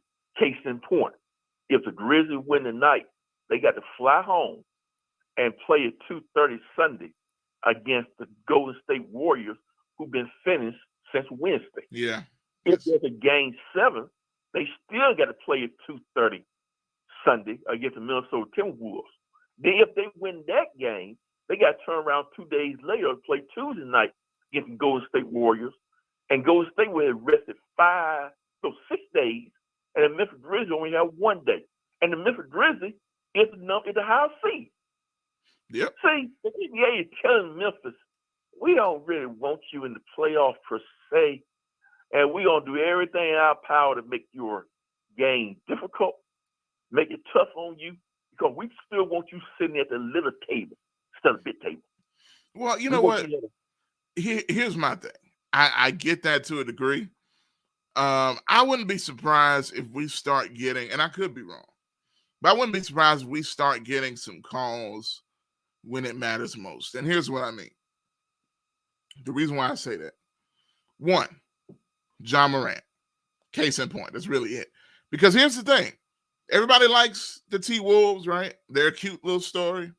But at the end of the day, who's the bigger star? It's John Morant. And for the first time in Grizzlies history, we have a superstar to the order that the NBA knows is box office, sells tickets, sells ratings, advertisements. The man was on a Spider-Man commercial. You know what I'm saying? For the movie. Yeah. So come on now. Ja is next level when it comes to stardom. He's already reaching that point. He had the most watched Instagram video of all time, I think, on the NBA's Instagram account when he had that block shot in the Lakers game where he caught it off the backboard. So all of that being said, it shows that people want to watch Ja. Ratings follow Ja. So if anything, even though they've been messing us over in a lot of these games, I think, and this is just my theory, I think it's to keep the series close, to help the Grizz lose a couple games. But when it comes down to it, they don't want Minnesota in the next round. Anthony Edwards is nice. I don't think he's reached that level of ratings just yet, but I think he will. But when it comes to Ja, they want Ja and Steph Curry in the second round. I think that's what the NBA wants. And I wouldn't be surprised if we get a lot of calls today. I could be wrong, but we'll see. Well, now, yeah. Well, if so, that'll be a good one. Yeah. But now I need you and maybe my good friend GKP, if he's listening. Oh, yeah, I saw him on there. Now, if both of you could find a way to get JJJ in a room by himself with the two of you, yeah, and just talk to him about his stupidity. Hey, Carl, you don't know that you hit on what I was going to talk about last on the show today. That right there. But go ahead. I'll let you say it first, and then once you finish, I'll get into mine. But go ahead. Or in your other listening too, because I know wherever I call, they like to say something about me, and that's okay. I'll get past that. Mm-hmm. But JJJ, you're 22 years old, man. You've been in the league 4 years now. You're the highest paid Memphis Grizzly on the team right now. Yep. Jaren Jackson Jr., in case y'all was wondering who he's talking about. Mm-hmm. Yeah, you playing like somebody 13 years old. You act like the moment too big for you. You jump out there on 3-point shots, doing stupid fouls. You're pushing your shot for the 3-point line. You're not using your height to dominate. You act like you're scared. What? Yes. You should not let those men push you around. You should not let Patrick Beverly talk about your folks like that and you crawling like a baby. It's just disgusting. You need to man up like that guy do that commercial in Memphis. Man up, man. If you man up, the Grizz would be in this predicament. You could dominate those other jokers and get them out of the way. But yet you want to play 18 to 35 feet away from the basket because you don't want to get hit. And then you jump out on 3-point shots and doing stupid fouls. I am highly disappointed in his performance. Highly disappointed. Highly. I feel you, Carl. And Carl, I got to let you go, and I appreciate that, and I'm glad you hit on that because you're going to hit on what I want to talk about last here in my last few minutes. But I just got a few minutes, Carl, so I got to let you go. But I appreciate this call. I appreciate the rat advice and everything else you delivered today. Yes, sir. Yes, sir. All right, man. All right. That's Carl giving us advice on many things under the sun, including rats and peanut butter and cheese and Jaren Jackson. So as far as Jaren Jackson goes, I'm going to say something. And I put it on Twitter the other day. And I've seen more people talk a lot about this. In the last game, and really in the series, but in the last game, I noticed, and I've noticed this for a while, but I'm just saying it now. Jaren plays really, really dumb a lot of the time. I'm talking about really, really dumb. And I like Jaren. Jaren is immensely talented, athletic. He's very good on the defensive end. He should have been Defensive Player of the Year, or at least in the top few conversations there. But when you say all that, to me, Jaren plays really, really dumb. There are some things he really needs to fix to take that next step, in my opinion. And I love him shooting threes. He's very good at it. But when it's not going down, I don't need him to be a big guard all the time. Man, you're 6'11". Your wingspan, you're about 7'7", just straight up and down with your arms extended. Go in the post. I'm not trying to be, sound like them old guys that always say, you need to go down low, but sometimes use your post ability. Jaren actually has some skills in the post. If y'all remember his rookie season, yeah, he had some big threes, but under JB Bickerstaff, ironically, he posted up quite a bit. And when he posted up, he was successful. And that's when Jaren was a little smaller. Jaren's a little stronger now than he was in his rookie season. And I've seen at points, I saw him, and I know Kevin Durant's a slender guy, but there were times, I remember when they played Brooklyn in particular, Jaren backed them all the way under the basket and went and whammed on them. There's a lot of guys in these matchups where Jaren can take advantage of his post skills and his strength and score down low. Some of that's on Jaren, some of that's on the coach. I think Coach Jenkins has to put Jaren in better positions. Don't just use him as a guy with a pick and pop all the time. You know what I'm saying? Jaren has the ability to put the ball on the floor and drive. He's got better handles, dribbling ability than most guys his height. Take advantage of that in some situations, but also use that to get to the post. Post him up. Use some of those moves you got because he does have them. He's got good footwork. It's not Olajuwon out there, but with the post game right now, you don't need to be. Just go down there and use it to your advantage. Now he can't post up Towns or anything like that, but those other guys, I think he can post up guys like Vanderbilt and those other dudes that they put on him. Post up. Now, shout out to Jet. I will say this a little bit earlier. A comment that Jet put while Isaac was on. Let me go back to it. Jet says, I think people underestimate how bad Triple J, Jaren Jackson Jr., is without Aquaman. That's where we suffer most with this matchup, not just having to sit the Aquaman. Now, I understand that the Aquaman is Steven Adams, for those of y'all that don't know. But I will say, what Jet is saying is true. Because Aquaman, a.k.a. Steven Adams, made up for a lot of the weaknesses of Jaren Jackson. When that comes to lack of strength, when it comes to the bigger guys, it took up for some of those fouls, all those things, even in the post offensively. I think this is proven to me. I know a lot of people want to put Jaren at the 5. And you could do that sometimes during the game, but Jaren is not a center. I don't think he needs to be the starting center ever. I think he's good next to a good center. Steven Adams is a true center that can facilitate the offense at the same time. Now, I was hoping Steven Adams would play tonight, and I think he would have, but it comes out last night or the other day that Steven Adams is now under health and safety protocols, which is the COVID protocols, which means he's not playing tonight. And if they have to play Sunday, he's not playing Sunday. So that's not a good sign either. Let's go to the phone lines. Call from JGKP Worth. JGKP Worth in the building. How you doing, sir? Y'all already know who it is.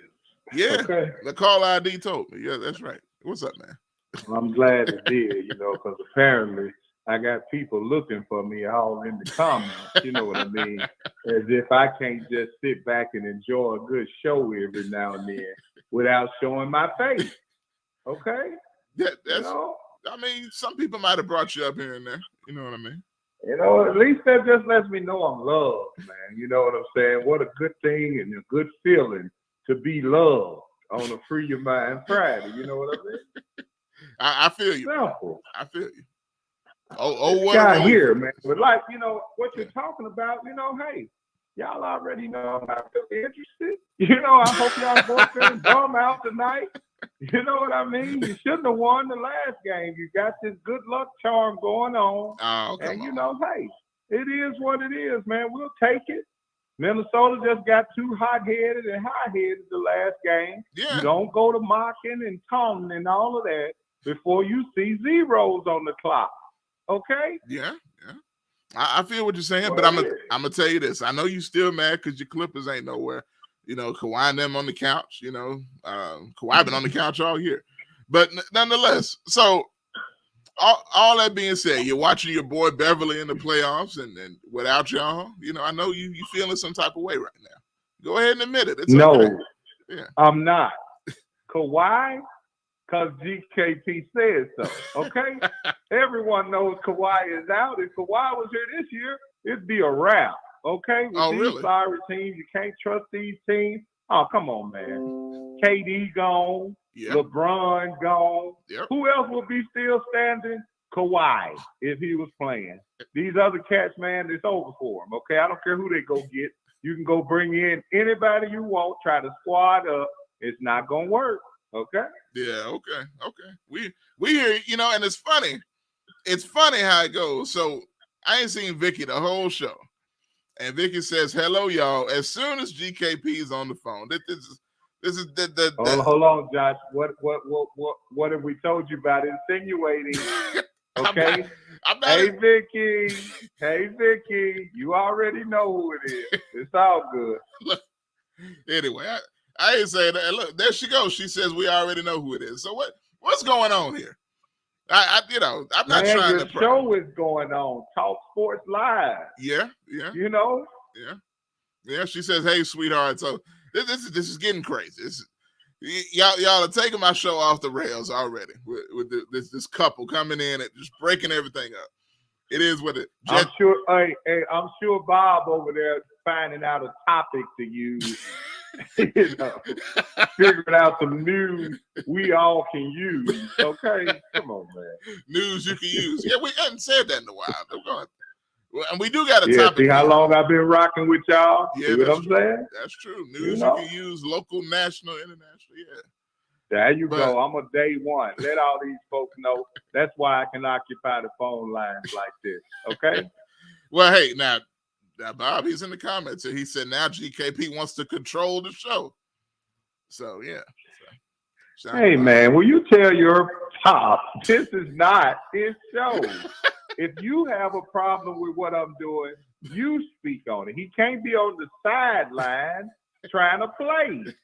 Okay? It don't work. Either you're playing or you're on the sideline. Bench warming. Simple. Yeah, like Kawhi. Okay. Like Kawhi was doing. But that's a whole nother thing.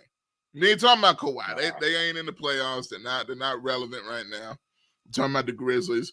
And look, so I'm gonna ask you this question. Do you feel like the Grizz is gonna close it out tonight? You know what I mean? And go and get this Western Conference Finals run going for this year that we need to do.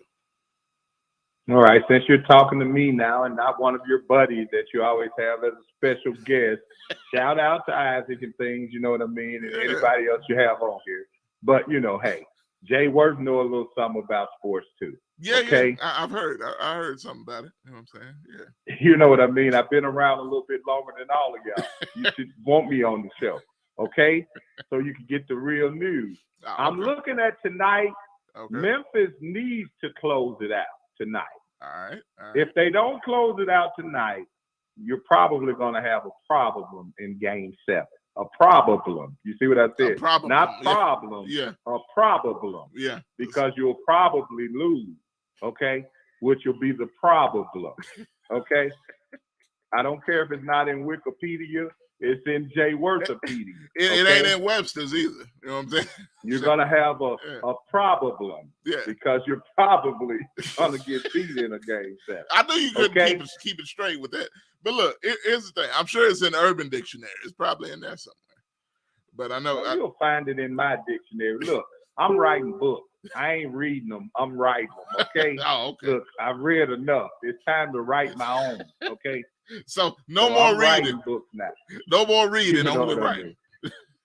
Yeah, I'll let y'all turn into the readers for a minute. I'm writing now, and in my book it says a problem. Okay. Thank you. Look, I feel like whoever wrote that book has a problem. You know what I'm saying? Do you need me to spell it for you? T-R-O. Yeah. B-A. B-A. P-L-E-L. A problem. What? Where did PL come from, man? Come on now. It should have been, I don't know. I'm writing it as I go. You know what's going on. Yeah, you writing it up. It should have been B-L-E-M. A problem. You know That's what? the correct spelling. You know what? On that note, I'm gonna do like John and just dunk on you right now, because we can't keep having this go. Now, shout out to Bob again. He said his time is up, so I must listen. Here we go with this guy on the sidelines, man. How is he trying to control the show? There's your controller, okay? He said, man, get the guy PS4. Put him a controller in his hand or something. Look, because he wants to control the narrative when he's not even on the show. Look, wow. Now, I know he never played my PS4, but he did play the Nintendo 64 back when I had that, way back when I was little. So probably a Frogger guy. Frogger or Pac-Man or something like that, jumping up every time he gets chomped or something, you know. Whoa! You know, come on, man. You know. Hey, man, look. My time is running short. I got my watch here. I'm going to put it up in the camera, the gold watch on my wrist here. The time is ticking. I'm going to have to get off here, so I'm going to need to hang up as Bob is laughing. All right, no problem, man. Yeah. Just the next time, don't let Carl take all of my time. And then once I come in and people invite me in, you try to rush me off, okay? No, never. I would never disappoint Vicky by rushing you off like that, man. But you wanted to make sure you got Carl on the phone. Let me call him back. No one wants to talk to him. Keep it simple, stupid. Okay? And with that being said, thank me for being on the show. But unfortunately, I must go. Y'all already know who it is. I know you got to free your mind. Yeah, GKP on a Free Your Mind Friday here on Talkback Live Network. Y'all are something else in these comments. Verdell says John would be sending Kawhi to the house. That's right, man. Y'all know what's going on. Jed says the Timberwolves are the best Special Olympics team I've ever seen in my life. This is getting out of hand. Now they're special, and we don't mean special. And you know, y'all know what type of special. Vicky says, bye GKP, free your mind Friday. Y'all are a trip, man. Vicky also says the Grizz are long-winded. Those guys are young with so much energy. They will close it out in the fourth quarter. That's right. When you're young, you got that stamina. You know what I'm saying? The energy, the endurance, so to speak, to go longer. So hopefully that continues, man. But Vicky says she's been busy today. It's got nothing to do with GKP. So that's good to know. It's good to know, man. Even Jet said, man, she sure did come in when GKP came in. So Jet tried to instigate as well. And here goes again. GKP to Vicky says, later on, lady. See, so there we go. You know, free your mind. Free your mind. Y'all, everybody needs to just free your mind on this Friday, man. But nonetheless, speaking of free your mind, I'm going to free y'all and get on out of here. But before I go, y'all give me your thoughts. What were your thoughts on Ja Morant's dunk? Was it one of the best dunks in NBA history? Was it one of the best dunks in NBA playoff history? Y'all give me your thoughts in the comments real quick. And I'm going to play this one commercial while y'all give me your thoughts. But again, quick question to end the show, and I'm going to come back. But what were your thoughts on Ja Morant's dunk? The picture you see right here with planting some acorns on the man's head there. Was it one of the best dunks in NBA history? Top 5 playoff dunk in NBA history? The best in NBA playoff history? Give me your thoughts. We'll be right back after this quick break. And let me just play one. All right, here we go. For the best soul food in the Mid-South, it's Shop and Save. $14.99 South 3rd, 901-946-4303. Serving breakfast, lunch, and dinner. And some of the items on their menu consist of catfish, spaghetti, chicken and dressing, turkey wings, meatloaf, fried chicken, cabbage, yams, greens, salmon croquette, and the list goes on. Some of the best soul food you ever taste in the Mid-South, it is Shop and Save. 1499 South 3rd. Call them again at 901-946-4303. Been in business since 1991. Shop and save. 1499 South 3rd, 901-946-4303 for some of the best soul food you'll ever taste.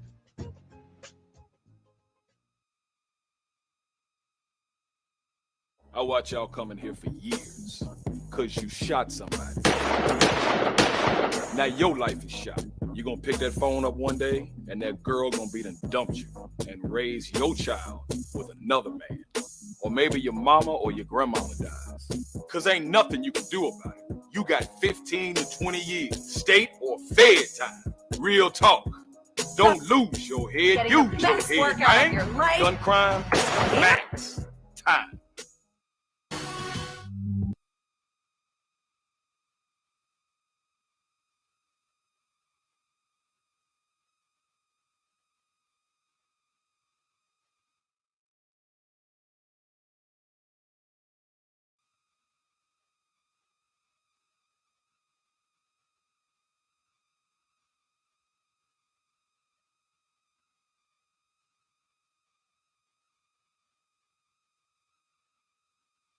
Take a different shot clock to game clock.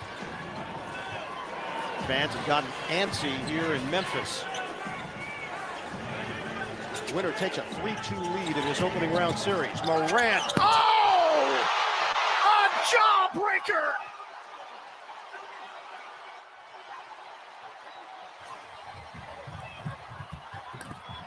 Floater doesn't go at the end of the third. And if there's anything that will get this crowd roaring at the Grizzlies' den, it is Ja Morant on the full extension. 2022 NBA playoff presented by Google Pixel. Take a different shot clock to game clock. Fans have gotten antsy here in Memphis. Winner takes a 3-2 lead in this opening round series. Morant. Oh! A jawbreaker! There it is, the jawbreaker. I love that call, man. That call for that dunk. Was that one of the greatest dunks of all time? Was it one of the greatest NBA playoff dunks of all time? The jawbreaker. No doubt, man. So several comments coming in already. Vicky says, phenomenal dunk. Vidal says, best playoff dunk I've seen in years. Kelly says, got to be top 5 all time. What's up, Kelly? Good to see you, man. Vicky says, better than Dr. J. Oh, that's saying something. Okay. The Dr. J rocking with the one hand dunk there. Let's see. And he's only 6'3". That's right. And Kelly says, it was at that point Beasley knew he messed up. But y'all know what I mean. Definitely. Definitely. Shout out to Bob. Said, look at that. Look, talk about the dub. Bob said, look at that good food. Shop and save. $14.99 South 30. I'll go check them out, by the way. Tell them Talkback Live sent you. If you go down there, you heard it right here from Bob and Josh. Jet says he's got a list here. Number 1, Baron Davis over AK-47. I remember that dunk. That was the Warriors team that I think with the Warriors the 8th seed. I know they were underdogs in that series, and I love that team too. Baron Davis, Matt Barnes, Steven Jackson. That was just a very good, gritty team back in the day. When he dunked on Karolinko and the place went nuts, that was unbelievable.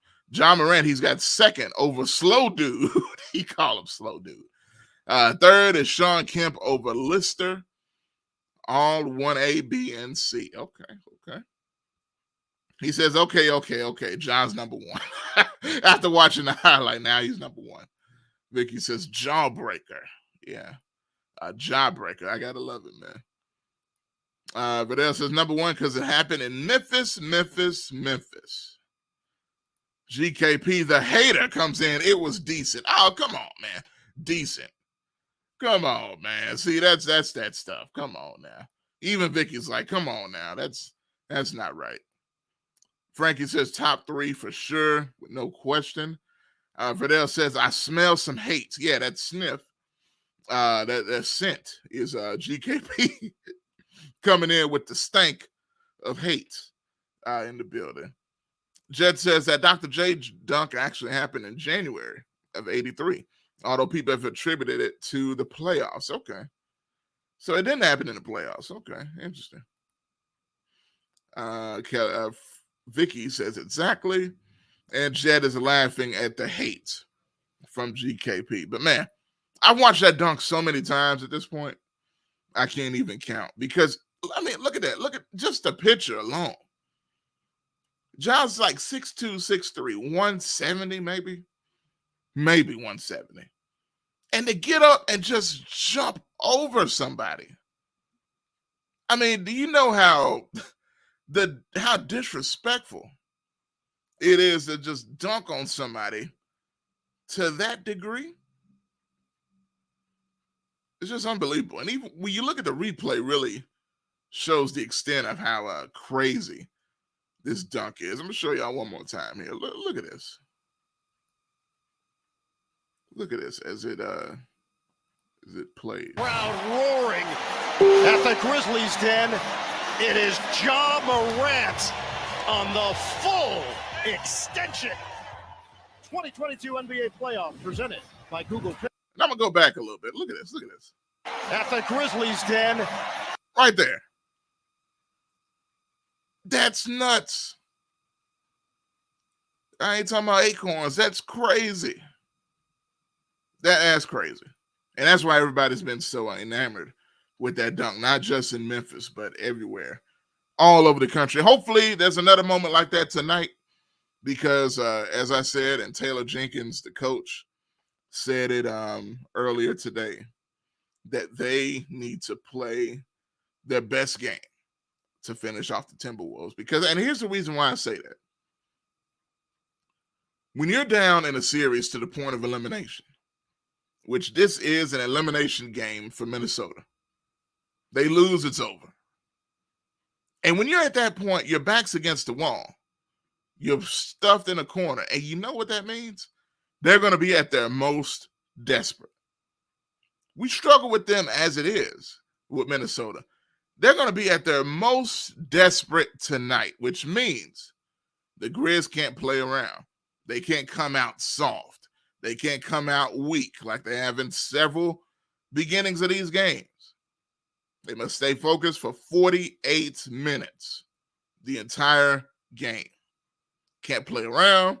Can't be, can't be, passive. You got to go at it. Now, I'm not saying put too much pressure on yourself, but the pressure's there. But just play ball. Do what you got to do. Some more comments here. Vicky says, me too, Josh. The boy blew the roof off the place. Jed says, I've stood next to Ja. He's got to be 6'1". I've heard people say that too. A lot of times guys are listed taller than what they are. GKP said, at least I was being honest. Okay, honest. Kelly says, the way he cocked it back and flushed. I mean, yeah. He didn't just go up with it. He threw his hand all the way back with it, as you see in the picture. Vicky says, the way he aggressively demolished the rim. She said, that's right, homie Josh, in his face. Jed says, then midair mugged. He is, Verdell says, look for an aggressive Ja early on. I hope so. Vicky says, Memphis fans will turn on you in a heartbeat, so I hope they win. That's true. I can't lie. You're right about that. Frankie says we need to be very ready because once again, we'll have to play against the refs. I know she's the Reds, but the refs and the team. Kelly says the Timberwolves are going to come out like a wolf backed into a corner by a grizzly. That's a good point, man. That's a good comparison. A wolf can be vicious, but so can a grizzly. So who wins in the jungle? I guess we'll see. We shall see. Now, as far as the refs, Frankie, Scott Foster is the crew chief for tonight. So a lot of people don't like Scott Foster as a referee. People all over the league don't like Scott Foster. So something to look out for. He's reffing tonight. He's the crew chief for the referees tonight. So let's be on the lookout for that. But that's going to do it for me, man. But one thing we know, these Grizzlies, hopefully, they know the extent of what tonight means. And hopefully, we won't have to see the Timberwolves ever again, at least till next season. When it comes to the playoffs, when it comes to the regular season, when it comes to anything. I don't want to see the Timberwolves anymore. Sick and tired of them. Let's go. So, as we leave on today, I just want to remind y'all about tomorrow. We're going to be live. That's why I'm looking for the schedule here. Tomorrow, let's talk about it with Bishop Bob Midgett in the building. Got a special guest from Central Africa. He's calling live from Central Africa, by the way. Tomorrow at 1 p.m., Pastor joining Bob tomorrow. So y'all stay tuned for that. It's going to be really, really cool. Really cool stuff. Y'all stay tuned for that. And then 4 p.m. tomorrow, Talk Back Live with Bob and Josh is live. Got a special guest joining us there as well. 4 p.m. tomorrow. Got some big-time topics to talk about. May post about it a little bit later. So y'all stay tuned for that. So once again, 2 shows tomorrow. Let's talk about it with Bishop Bob Midgett. Joining him will be a pastor from Central Africa calling in and joining us. So y'all be sure to check that out. Then Talk Back Live with Bob and Josh, 4 p.m. Central Time on Saturday. Big time topic, special guests joining us there as well. Then Sunday, Word of Life Bible Study broadcast with Bishop Bob Midgett. Y'all be sure and check that out. 8 a.m., 8 o'clock in the morning. Get your word early with Bob preaching the word and teaching the word like none other on Sunday. So y'all stay tuned for all of that coming up. And I will be back with y'all next Friday right here on this very channel. So without any further ado, we'll see y'all tomorrow on Let's Talk About It and Talk Back Live with Bob and Josh. Y'all be safe and have a good one.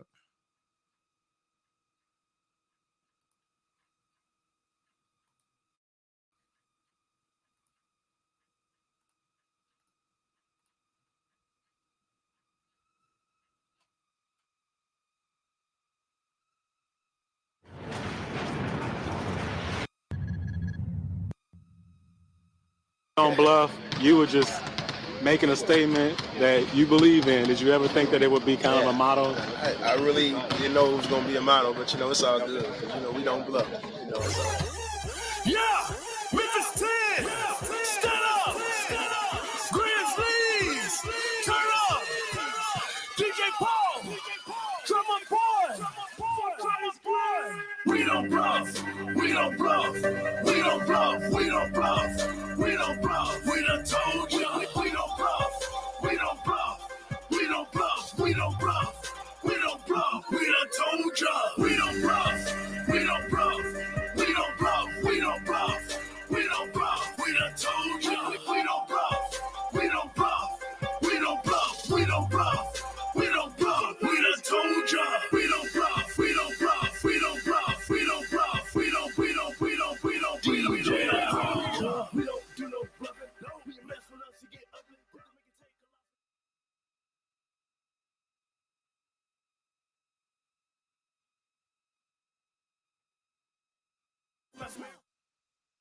Best soul food in the Mid-South is Shop and Save. $14.99 South 3rd, 901-946-4303. Serving breakfast, lunch, and dinner. And some of the items on their menu consist of catfish, spaghetti, chicken and dressing, turkey wings, meatloaf, fried chicken, cabbage, yams, greens, salmon croquette, and the list goes on. Some of the best soul food you ever taste in the Mid-South, it is Shop and Save. $14.99 South 3rd. Call them again at 901-946-4303.